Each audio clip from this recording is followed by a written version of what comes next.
In this guide, I'm going to be showing you how to fix Nintendo Switch 2 error code 2811-7503.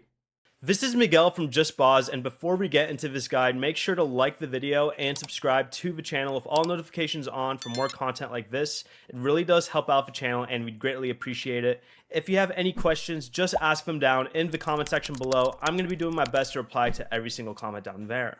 This error means your Switch 2 couldn't connect to an online Nintendo service, such as Nintendo eShop, usually because of a temporary service outage or unusually high traffic. Nintendo recommends waiting a while and then trying to access the service again. If the error keeps appearing for an extended period, check Nintendo's network maintenance and operational status to see if there is a current outage. If Nintendo services are working normally, but your Switch 2 still won't connect, test another internet connection if possible. If the console fails to connect through multiple different networks, you may need to contact Nintendo support for additional troubleshooting. Before you leave, remember to like the video and subscribe to the channel with all notifications on for more content like this. It really does help out the channel and we'd greatly appreciate it. And if you did have any questions, just ask them down in the comment section below.